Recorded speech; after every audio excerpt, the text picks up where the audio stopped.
Lucia from Marathon Mates. On tonight's episode, we're going to have some fun as we answer all the funny questions that runners ask ChatGPT. Have you ever asked ChatGPT how many pairs of running shoes do you need, or whether you should eat donuts when running? I know I've searched that one. And we're here to answer those questions and more, and we're going to have some fun along the way. Now, we've been there and we've done that when it comes to running. We have the experience and knowledge, as we are the only podcast with 4 6-star world major marathon medalist co-hosts. This is the Flying Runr. Are you ready to run? Let's go! Welcome to the thrilling world of the Flying Runr, brought to you by the Marathon Mates.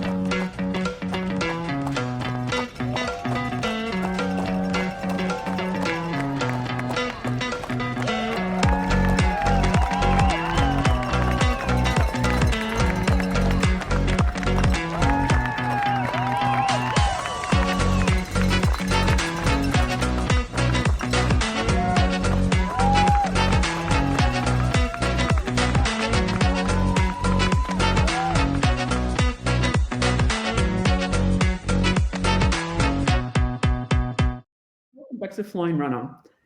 I'm Lucia from Marathon Mates, and this is episode 110. Tonight's going to be a bit of a fun one as we turn to our friend ChatGPT and ask it to provide some funny questions that runners have asked. It should be a lot of fun as we share our knowledge and experience on many of the questions in which I know I've personally searched. But before we do any of that, let me introduce my co-host and my marathon mates. Now, unfortunately tonight, we don't have Tim. Tim's taken a well-earned break, so poor Tony has to put up with Tara. So welcome to my two co-hosts, Tony and Tara. Guys, great to see you again. Now, by the time this episode drops, it's only going to be 2 weeks till Sydney. Can't wait to see you guys. It's getting very real. And for people who haven't seen it yet, you can access via race roster your starting corrals or till your wave and stuff like that.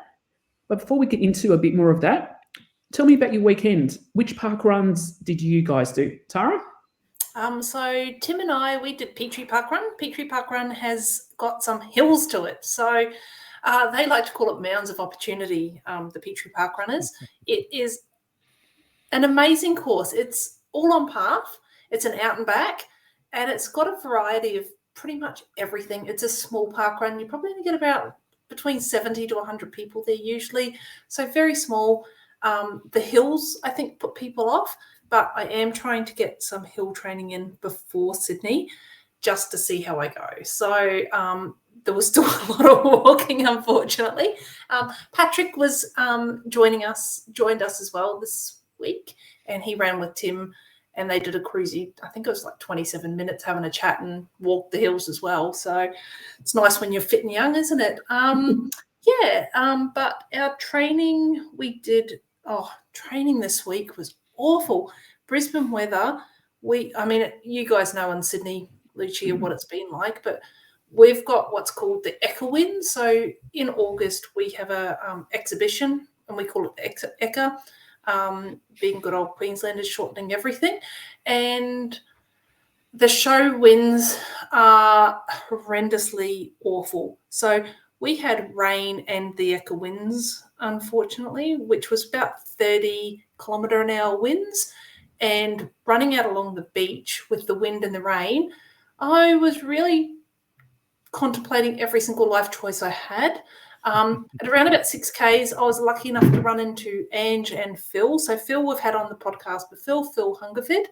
We've had on the podcast before, and Ange, and they actually ran with us till we hit the 25K mark, or 12.5K out. So that was a nice part, and then they ran with us back to the start where they started from. So we only really did about 12Ks, just Tim and I, on Sunday. And there was a lot of walking. But no, we enjoyed it. It's the weather was not the best, but the company was amazing. Yeah. Excellent. And Tony, you guys? I don't know if you could call what we did last week as training. So I think my total kilometres for the week was about 12. So Saturday we looked at the weather and thought much better of it, and just grabbed a coffee and sat down at Cleveland Point, only for my car not to start, but I won't even go there. And then on Sunday we went out with all intentions to do 25K. And Sharon and I are now running together again, which is wonderful, but it's not wonderful when she's in pain. So we pulled up stumps after our first loop, and it was about 7.5K. So at this stage, not ideal for coming into Sydney, but we're just treating Sydney as a bit of a training run now towards Amsterdam, because we suddenly face the reality that Amsterdam's got pretty strict cutoffs.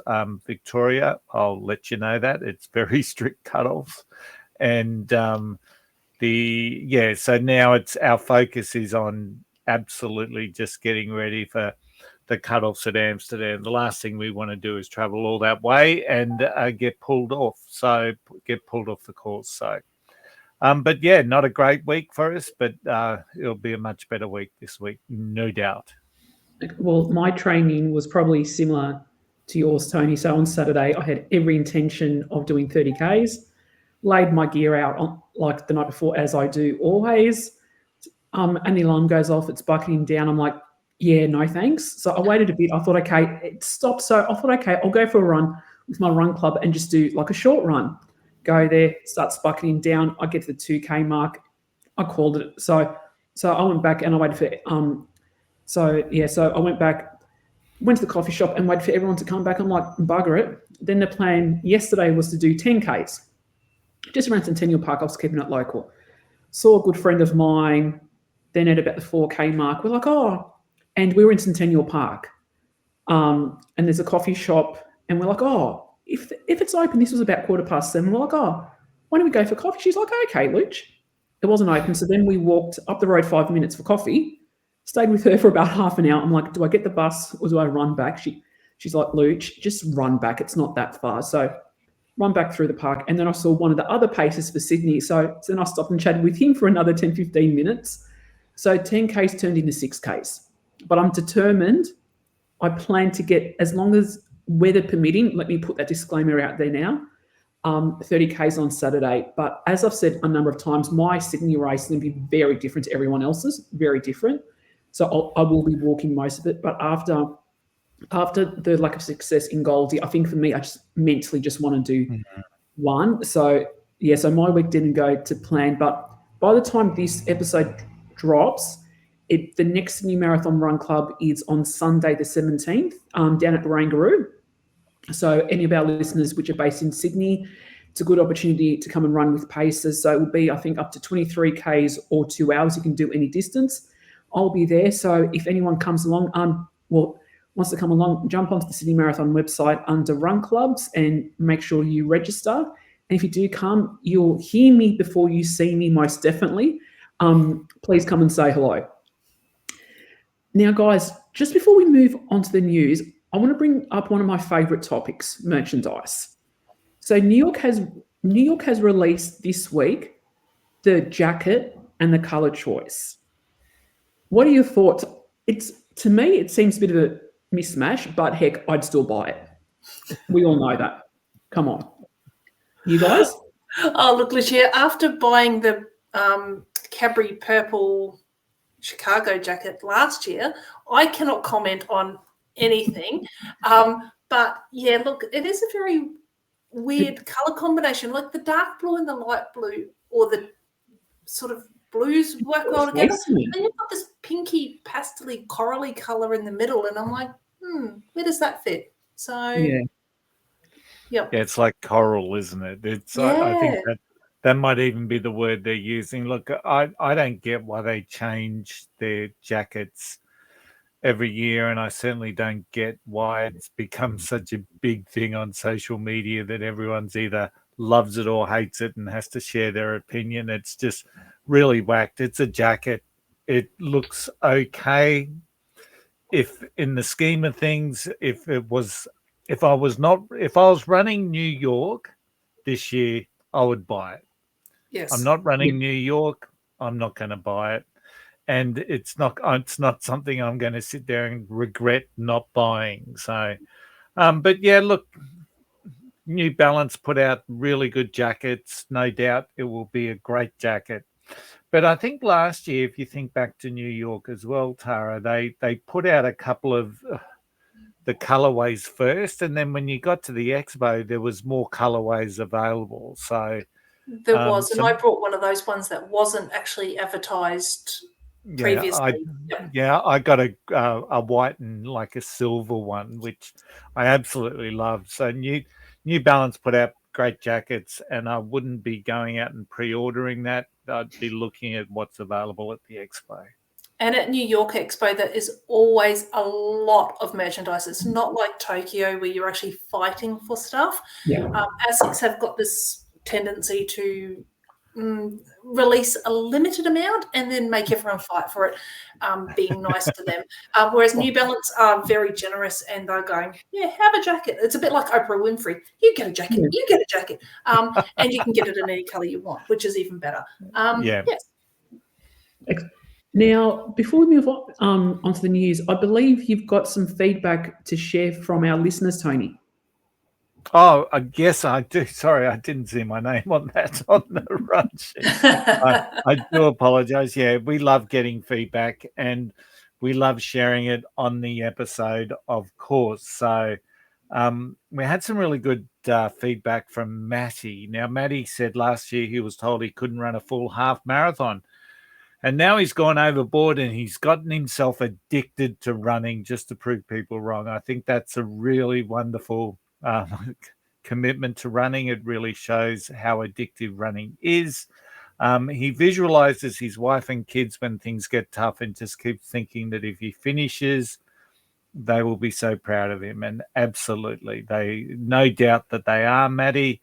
But no doubt you're also very, very proud of yourself. So it's awesome feedback, awesome to hear. And it's something I think all of us would resonate with, because once you start running, it's very hard to stop. And then we had Sharon D, who said, hey, guys, I've just listened to last week's podcast, and it was awesome as always. I think we might change our name to Awesome as Always. I like that. Awesome as Always podcast. Last week's episode was so good for me as my head is all over the place. So hearing you all have moments was so good for me. Yeah, we certainly do have those moments, Sharon. So really glad that we're able to help. And thank you so much for your feedback. We really do appreciate it. And I've had some feedback as well from Bill T. A big thank you to Bill. He has reached out to us on Team Alice to say how much he enjoyed the podcast with myself, with the Running with Heart, I think Tony called that one. And I've also had a fair bit of feedback from other people just while I've been out at Parkrun, saying that it's been nice to actually hear the full story. So thank you very much to all of our listeners for that feedback. It's great to hear. I was a very nervous person discussing my own personal side of things, so I appreciate that feedback. Thank you very much. Excellent. Well, thanks, guys. So now it's that time of the week where we talk about the news.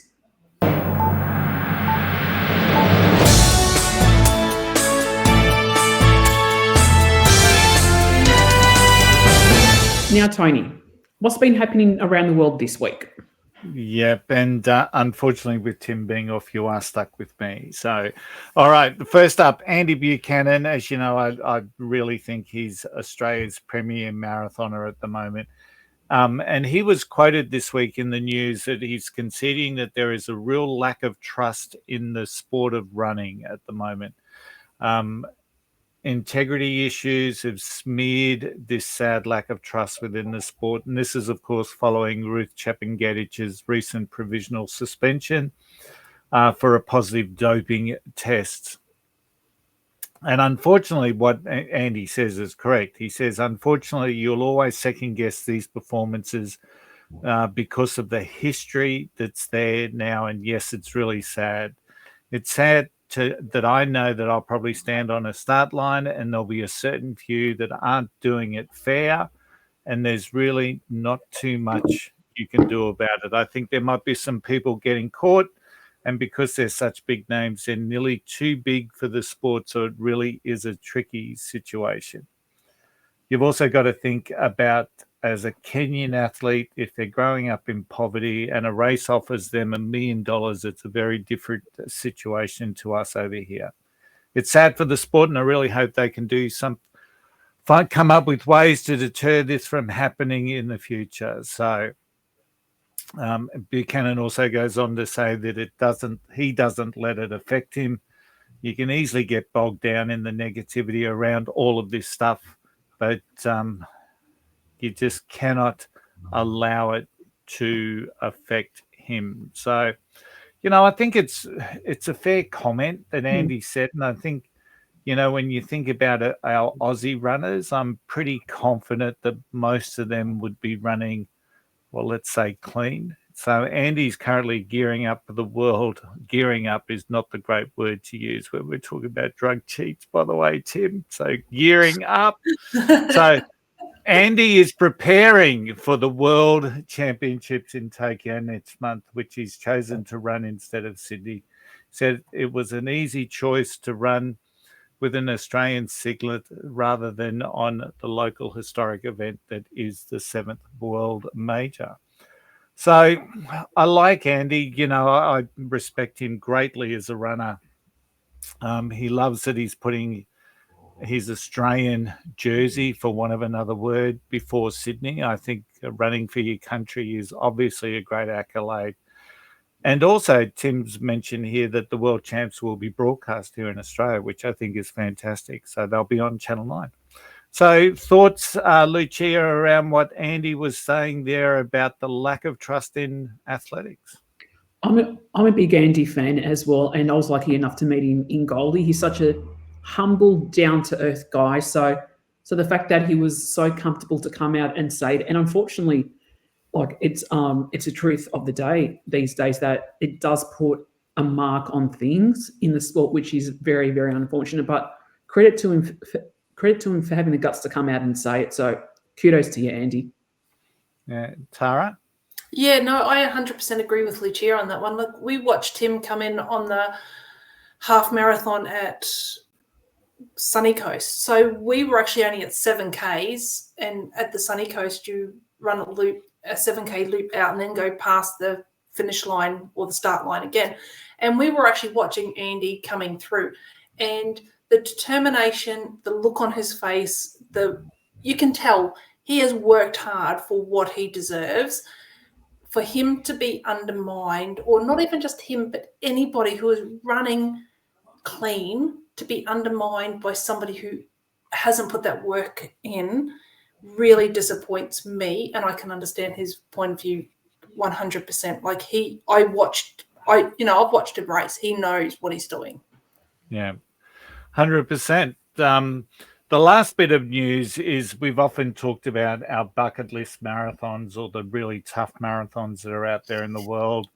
But I think Tim's found the toughest one that he could find. So on October 26, 60 runners are going to descend 4,300 feet, which is, just off the top of my head, about 1.3 kilometers, into Sweden's Gappenberg mine to compete in the world's deepest marathon. Now, my first thing is, why the hell would you? But anyway, that's ensuring heat, darkness, and low oxygen. Jeez, you could just imagine the toured group trying to sell this, couldn't you? You've got heat, you've got darkness, you've got low oxygen. It's been organised by Bear Grylls, Becoming X, and the International Council for Mining and Metals. The event aims to raise $1 million for charity. I knew there had to be a good cause in there, and thankfully there is. And will spotlight the role of mining in a sustainable future. Athletes will navigate the mine's tunnels wearing headlamps and helmets, facing sensory deprivation and harsh underground conditions, unlike any traditional race. I have no idea who would find that appealing to do. I've got never an inclination to go underground. I know Tim, in his role, has worked underground, building road tunnels, etc., etc. I could imagine that it's not a great deal of fun. Hot, humid, dusty. What else could I throw in there? Darkness, poor lighting. Yeah. No support, probably. Yeah. They'd probably run out of water at the 25K mark. Is it on your bucket list, guys, to run in a mine, Tara? And look, Tony, I won't lie. I'm actually the one that flagged this for Tim because I actually found it. I'm like, that looks really good to do. So I'm the psychopath that goes, that looks like fun.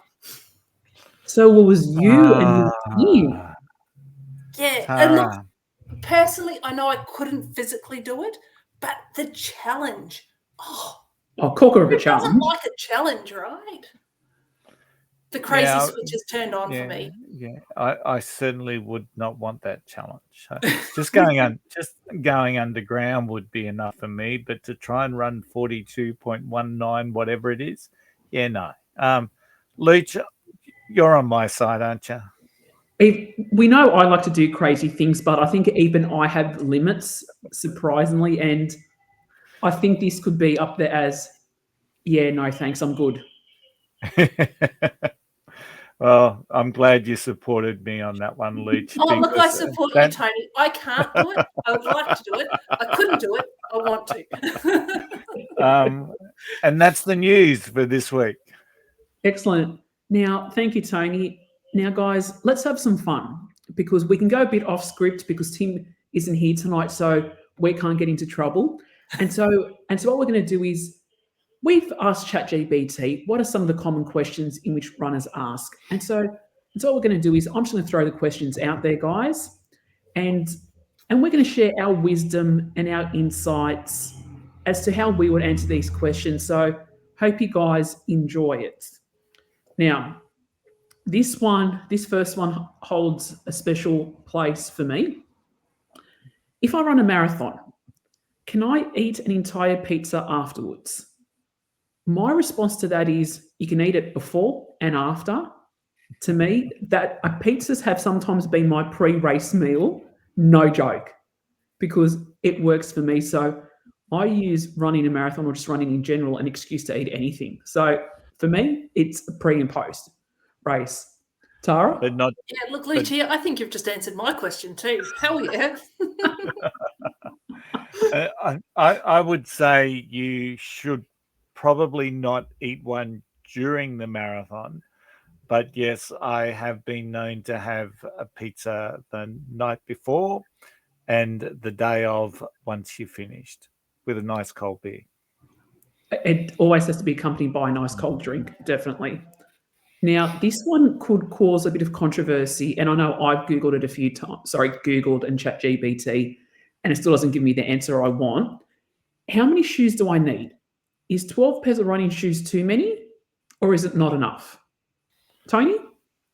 I've got a stack of my shoes here, and I think I can fit 20 on there. So, and there has been a time where I was probably had 16 pairs in rotation. So I would say no, that 12 pairs are certainly not too many. But what I have found, because you do have a number in rotation, you hold on to them for a lot longer. So now while people are out there buying the latest shoes, I'm still looking at mine saying, I've still got so much life in them. So I'm still wearing the same pairs. I've got Chicago shoes that are still in rotation, right? So that was October 23. I've got Tokyo shoes from March last year. They're still good. They've still got like 300, 400 kilometers on them, and they're still going well. So yeah, how many pairs of shoes do I need? I've had 16 in rotation, and I think that that's fair. But I think moving forward, I do probably want to get down to about 4 in rotation.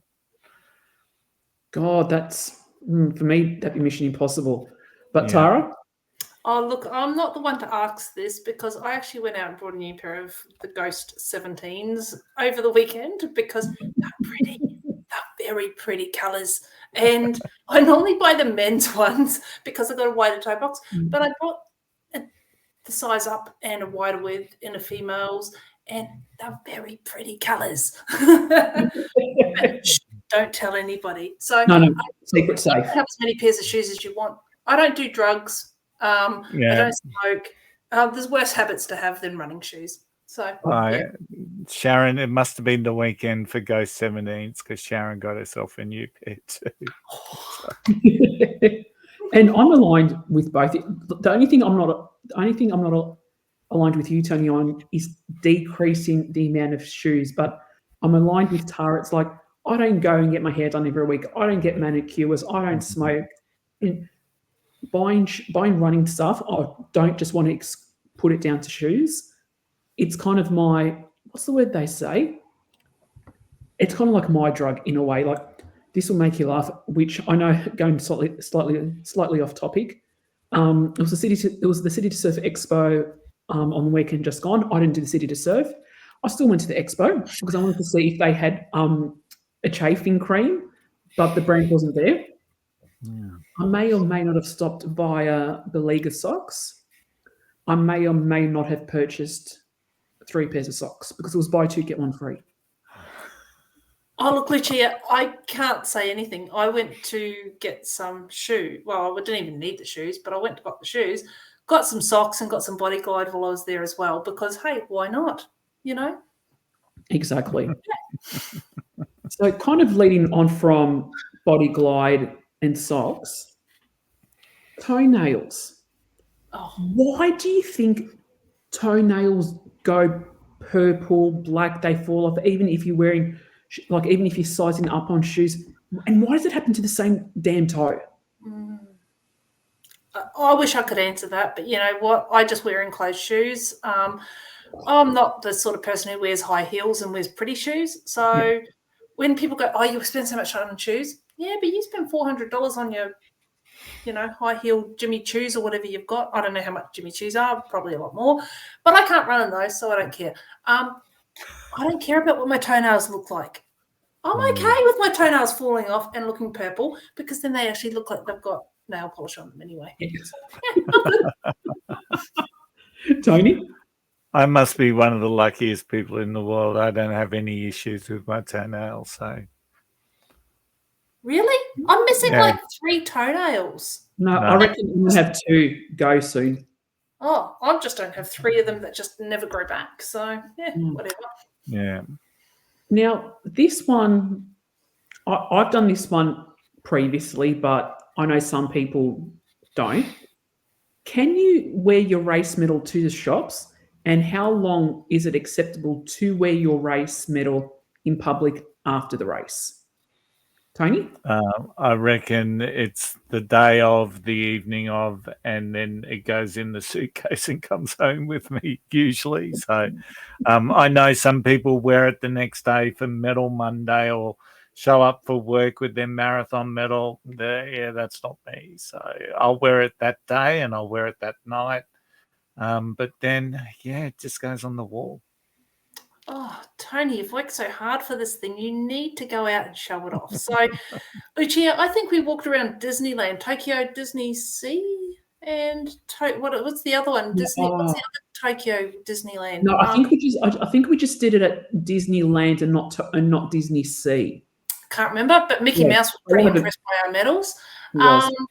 New York, I wore that thing until I left New York because you know how many freebie stuff you get by having that medal on. And if you have your Abbott 6-star medals, you actually get double the amount. So I think Tim's 6-star medal has been passed around all of Australia, most of New York, and I think it's coming down to Sydney with us. So if anyone wants to see it in Sydney, Tim's 6-star medal will be there with him. So, yes, he loves his medals.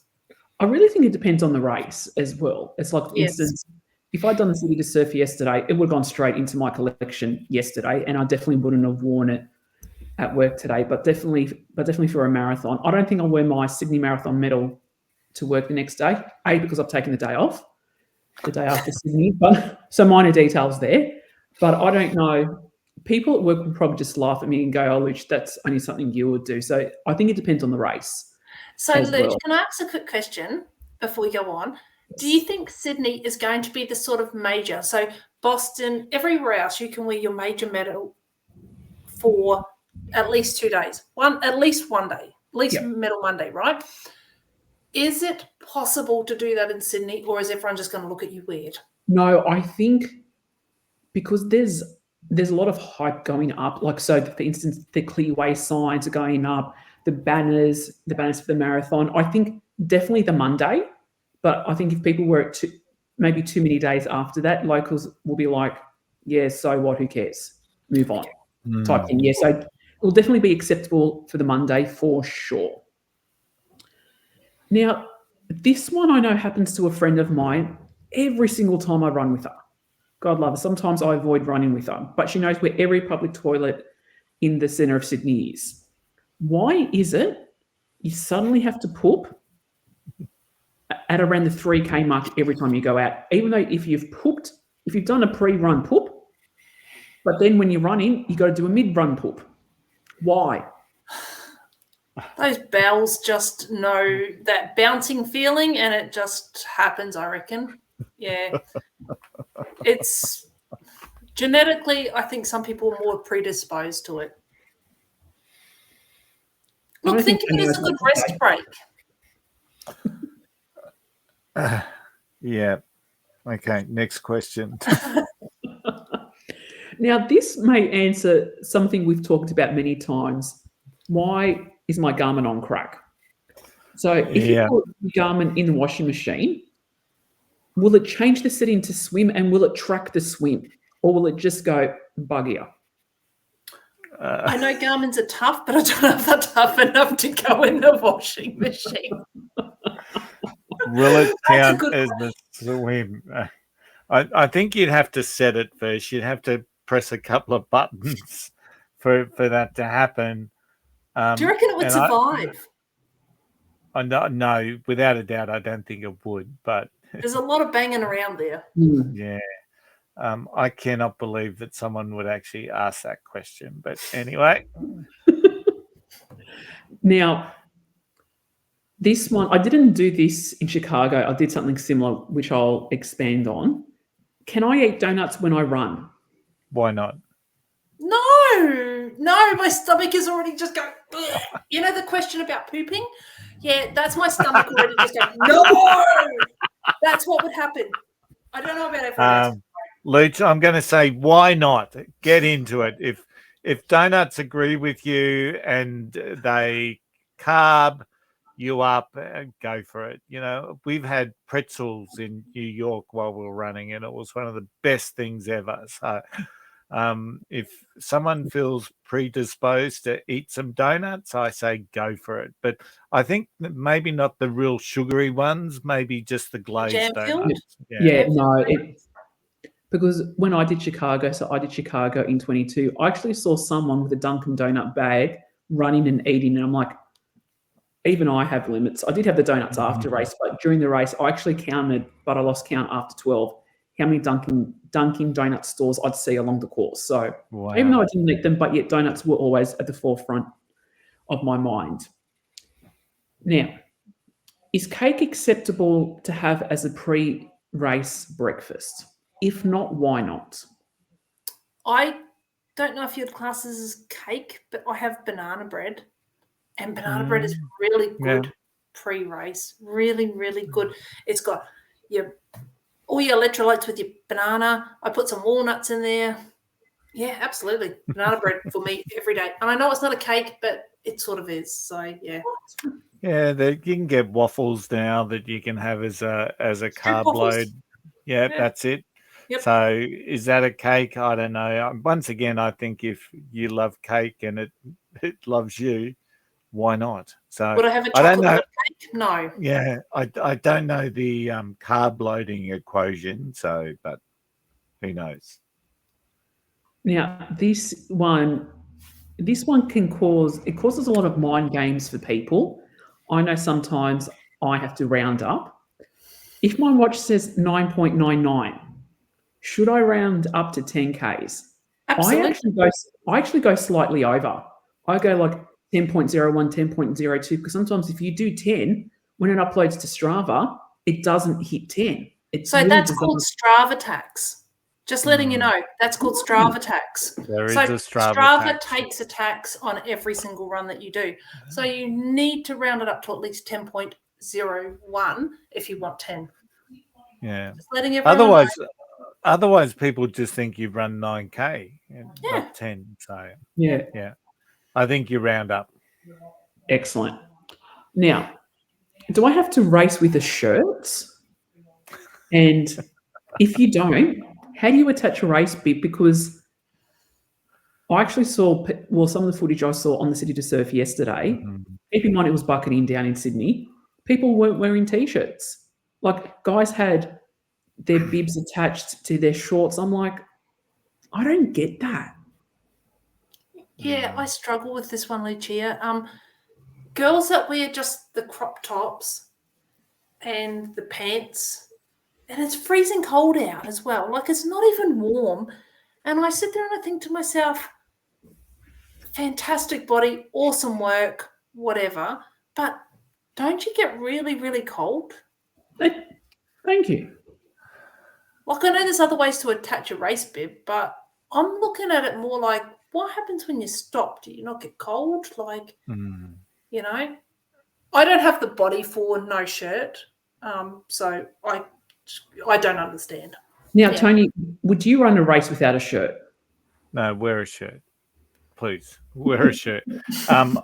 During summer this year, it was the first time ever I've taken my shirt off to run. And only because of the humidity that we were suffering. And I apologize to people on this podcast because of that. For those people that were unfortunate enough to see me running, I apologize. So, look, each to their own. I think if that's what makes you comfortable, I think running's all about comfort. You know, wherever you are, if that's the comfort that you have, I'm happy for you to wear whatever or not wear whatever you want to wear. I have no idea how you would attach a race bib. There was one of the majors last year, if I remember rightly, where a person did attach their bib to their bare skin. I would not recommend that to anyone. However, it seemed to work for this particular person. So, look, it's all about comfort, but I think for the vast majority of people, they're going to feel much better running in a shirt or a singlet and a little less self-conscious. So, yeah, look, I don't care what size anybody is or what they look like. If they feel comfortable without a shirt on, please go ahead. I just look at it and go, do you not get cold when you stop? So, yeah, size-wise, I don't care, but I personally wouldn't feel comfortable. Yep. Now, to get the mind thinking a little bit more, if you are to run at midnight, is it today's run or tomorrow's run? it's a run. Can I start at 11:58 and finish the next day? So then that's like a multi-day event. Oh, you're an ultra marathoner. That's what I'm thinking. Like, am I a multi-day event person then? Yeah. Well, sorry, just putting a question into a question there. Very thought-provoking. Yeah, let's hear from the audience on that one. Give us a comment wherever you're listening and let us know. Is it today's run, tomorrow's run, or is it a multi-day run? Let us know. Now, Tara, this one's probably going to be more up your alley. If you're chasing a dog, does it count as speed work? Yes. You know what? I was so disappointed on Sunday because it was cold and rainy and windy. The dog count was so low. I was so disappointed that I was actually chasing dogs. So when I was running, it was chasing dogs. So yes, I would count that as my speed work. Definitely. But how would you upload that onto Strava? Like, what would you call that Strava activity? Chasing the German Shepherd till I got to pat it. I don't know. I don't care. I just got to pat a dog, so I'm happy. It would just be Sunday Run with Tim, like every other Strava upload. I don't think there's much more for us to say, Tony, on that one, is there? I'm not an expert on that one, so I haven't chased a dog for a long, long time. I've been chased by a few, but... Again, another thought-provoking one. Should you stop your watch when you go to the toilet during your race, so that way it doesn't show up on Strava? I think on race day, no. Not on race day. I have stopped my watch on the odd occasion on a training run, but on race day it doesn't matter anyway because you're running on net time and you've got a chip on your thingo, so no matter what your Strava says, your time's going to be different. So and so once I came to that realization around that, it actually, I don't stop it now for training, but I used to. So it's all par for the course. I know. I don't stop mine during races, but I stop it during training in case. Now I'm about to go down a path that I don't know which way it's going to go. But if I refer back to one of the earlier questions, if I've got to do a poop, you don't know how long the poop's going to take you. Yeah, and what if you're sitting talking to somebody and they're on the opposite direction to you? And me being the social person that I am who likes to talk, I could be sitting there talking to somebody for 15 minutes. So, and they're going the opposite direction. So I always stop mine during training too. Can we just clarify? So when you're talking to someone that's not in the toilet, that's when you're out of the toilet. Oh, yeah. When they're out on course. Yeah. I don't usually find people in the toilet, believe it or not. Okay. I just wanted to clarify that for our listeners because Please. Thank you for doing that too. Thanks, Lucia. I just assumed everyone knows what's going on in my scrambled head. It's just a service I like to provide for our listeners. Now, this one, I still can't work out the answer. Does tying my shoelaces tighter improve my performance? No, that'd probably loosen it, ruin it, wouldn't it, Tony? Yeah, I reckon it would lessen your performance because I'm probably like a lot of people. I get a lot of strain on the top of my feet, and I think tying your shoelaces tighter, certainly you would feel it. I've got no doubt. I wouldn't do it. Yeah, no, because I'd be too scared if I did it too tight, I could actually hurt my feet. Yep. Now, if you skip a water station, does it make you feel lighter and does it make you run faster? No, it just makes you stupid. I'm sorry. I don't mean to sound awful here, but if you skip a water station that you actually need, that's just crazy. You need your hydration. You're sweating out. It's not making you lighter. It's not making you faster. That's just crazy. Please take your food. Please take your nutrition. Please take your water. That's all I have to say. Yeah, I think skipping a water station makes you faster. And let me explain this. So when I train for water every 5K. So if I'm at a race and they've got their first water stop at 2.5K, I'm not taking water because I've trained to go 5. As long, and I'll preface this, as long as there's another water station at the 5K mark. So normally some events will have them like every 3K, others will have them every 5K. So as long as it fits in with what I'm training, I'm going to take a stop and I'm going to walk through the water station. But if it's a 2 kilometer, and let's face it, we've been in some races where they've put water out at 1.5 kilometers. There's the Run Army in Brisbane, for example, they do that. I'm not taking water, I'm running through. So that's going to make me faster. Even though... Say, for example, you had a water station at 4Ks, 8Ks, 12Ks. You would take it at the 4Ks, the 8Ks, and the 12Ks. Yeah, absolutely. But by skipping the 8K one, it's not going to make you faster to get to the 12K one. It's actually just going to dehydrate you so that you're not got the nutrition and the fueling and the... If they've got water stations 4, 8, 12, I'm stopping at each one because it's close enough to the 5 of what I've trained for. Yep. Now, this one, I'm hoping it's true. If it is, I'm going to be changing my diet. Will I run faster if I eat the same meals as our good friend Kipchoge? If I ate as much food as he did, I would be like 4 times the size as what I am. So no. You've got to train and eat. You've got to eat for what you train for and what your lifestyle is. If you ate what Kipchoge ate, you'd be gone. Like, I've watched the professionals in Tokyo, and they eat like, I reckon they eat as much as what I weigh every single meal. And I'm just like, how the hell do you do that? Where does it fit? Yeah, no, don't do that. Yeah, answer's no. Very, very adamant no. Now, this one, I can answer this one. Can I bribe a pacer with cookies to slow down? The answer is no. My But you question can't is, buy them with donuts. why would you bribe the pacer to slow down? You're running with the pacer for a reason, are you not?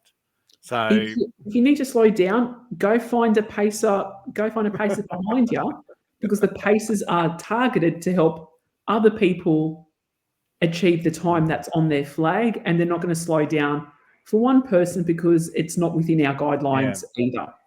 yeah. So for me to say that, that's saying something, because I'm happy to take a cookie, donut, whatever. Now, this one, again, I've got some experience on this. Will running with a helium balloon lighten my weight and make me run faster? I can tell you from experience, no, because for our listeners that haven't heard the story, which has been said numerous times, on the Sydney Marathon last year, it fell on my birthday. So I had the great idea of running with a happy birthday helium balloon. Not one, not two, but 3 helium balloons. And it was one of the windiest days, which Tony can attest for, that race day. The balloons were hitting me in the face pretty much 3/4 of the race, and they certainly did not make me go faster. So from my perspective, it's a big fat no. Yeah. No. Yeah, it's just... Now, Tara, I know you do this. Should I record walking short distances like in a shopping centre on Strava? Look, I don't record the short distances in a shopping centre. Definitely not. No. No. Look, it depends on what you're doing it for, I guess. I record my purposeful walks. So I will not do my shopping walks. I will not do anything like that. It has to be a purposeful walk that I'm actually going out to do exercise for. Everybody's different. I'm not going to judge you whatever way you want unless you're doing Run the World. And then Travis will be the one that, Travis Island, the founder of Run the World, he will be the one that judges you, not me. But no, I don't think you should. Your call if you're trying to get your steps up. Now, this next one, I know I've done it before, but I've stopped doing it now. Will my Garmin find more satellites if I wave it up in the air as opposed to closer to the ground? I know I've gone like this before, trying to get that damn GPS signal. But guys, what do you reckon? I'm going to say no. That's a definite no from me. Yeah. Satellites don't realise if you're on the ground or if you've got an extra 2 meters or 5 meters or even half a meter. It doesn't matter. The satellite's going to find you. It's not that pedantic, trust me. Did Tim really research this through ChatGPT, or did he just sit there one day, have a couple of beers and make up the funniest questions that he could think of? Oh, no, that's me. ChatGPT. I watched him do it and I was like, It gets but I've got some more coming up. Okay. Now, can I psych out my rivals by doing stretches that make no sense? Yes. I have to say yes on that. And that's only because I've watched people before at the start line of a marathon, like, when you're in the crowds and they're doing these stretches and they're like, what are you doing? What is that for? Is that going to do something? It's not that they psych you out, but you sit there and you wonder. Yeah. Is that going to make them run faster or is that going to injure them? My question is, why would you try and psych out your rivals? What are we fighting for? Place 33,892? 30. Well done. You beat the guy who came 33,830. Well done. I psyched him out by doing stretches at the start line. Okay. It's like, I got you, suckers. Now, one more important one. Okay. And is this the last one, Lucia? I'm going to make it the last one. Okay. If my shoelaces come untied during a race, should I stop or should I keep on running? Oh, that's a no-brainer. Let's just keep them untied and triple over everything. Triple over. Yeah. Hey, look, there have been times where my shoes at work have become untied and I haven't realized that until suddenly I've until like a minute or two later and I've walked down a hallway with them, flapping them around. So I would imagine there are some times where our runners' shoelaces do get untied and they don't realize it. In that case, they've continued running. But if you know about it, it's probably a really smart thing to stop and do them up again. So just saying. Otherwise, they'll triple over you. We had to get a pun in there at some point, didn't we? Yeah. Now, guys, it's been a laugh. I think we need to do the same one again in a few months just to see if the top questions are still the same. Can I just tell the listeners, Tim's research included 50 questions.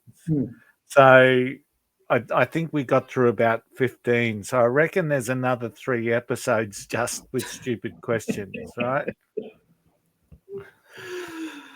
But we have had a laugh. Now, guys, it's been awesome. It's that time for the tip of the week. Now, with Tim off and me hosting, we now have a new segment. It's called Tara's Tip. So, Tara, what's your tip for this week? All right. So, my tip this week, and I'm trying to overtake Lucia and Tim in the tip section. So, let's see how we go here. All right. So, I know we've all had a very good laugh tonight. So, never underestimate the power of a dumb question, because I know we've all had a really good giggle with this. But sometimes the weirdest running questions are the most relatable because we've all had them, right? But running's meant to be fun. So don't be afraid to ask those questions, because even if you think it's a dumb question, you're gaining some information about something that you're unsure about. So don't think it's dumb. Just ask that question. If somebody laughs at you, it's not at you. It's just at that question. And it's like, they're not saying, how do you not know this? It's a case of like, that was funny. So think of it that way, right? Just remember, it's going to help you perform both mentally and physically better. So asking sources like Google and AI can help you to get a clearer understanding and an answer to the questions that you are looking for. And as always, if in doubt, send us a message. We always are happy to help. We're always happy to help. And we like to give you a response that is directly from one of us rather than from a machine. So we've all made those really dumb mistakes. We've thought those dumb questions to ourselves. We've been running for many, many years, all of us. So please send your questions in to us. We're happy with them. And we're not going to sit there and pay you out and laugh about them. We're actually going to go, that's a really good question. Let's answer that one. So that's my tip for this week. Excellent. Thank you very much. So it'll be interesting to see who's more popular, Tim's tip of the week, my tip of the week, or Tara's tip. So listeners and viewers, get voting. Who's your favourite, and let us know why. Now, guys, the episode is about to end, but just before we do that, I'm going to hand it back to Tara to tell us what's on for next week. Excellent. Thanks, Luch. So next week we're going to pack our bags and we're going to get ready to head off to Sydney to earn our 7th star. We're going to give you all the information you need to know about the TCS Sydney Marathon presented by ASICS. We'll discuss what you can all expect to see and experience at the expo, as well as how you can get to and from the race start and finish precincts. will provide an in-depth knowledge and a full description of what you can expect to encounter out on the course. We're very lucky as both Tony and Lucia have both completed the course previously, and they will share their knowledge of the things that you should know before you cross the start line. And this is also Lucia's training ground, so she knows this course intimately. So any questions, talk to us about before next week or send them in to us. In addition, we're also going to share a little bit about what we're going to be doing over the weekend and share some of the things that we plan on doing while seeing in the beautiful Sydney. As we keep on saying, we are the only podcast with 4 6-star world major marathon medalists. Sorry, that's a mouthful that Tim's given me. And we can't wait to be sharing a little bit more about what's happening for us in Sydney. So as usual, it will be another episode that you do not want to miss, and we can give you all of those updates and information about Sydney. Well done. Awesome. Thanks, Tara. And just further to what Tara said, guys, it's a great opportunity. Any questions on the Sydney Marathon presented by ASICS, please send it in. For those of you that don't know, I am one of the community ambassadors to Sydney, so I'll be able, if I don't know the answer, I can definitely find out. So we're very excited about welcoming all of our listeners who aren't based in Sydney to Sydney for the event. It's been a laugh. Tim's missed out on a good night, but much deserved break for Tim. Now, listeners, we love making this podcast for you. Please let us know what you think. Message us on Instagram, Facebook, or email us at happyrunning@flyingrunner.com. If you've got any running tips, we'd love to hear them, or anything you'd like us to talk about on future episodes. You can watch this episode on YouTube, Spotify, or listen on Apple, Amazon, and all major platforms. Every step counts. Keep running, and we'll see you next time on the Flying Runr Podcast. Happy running. Happy running. Happy running.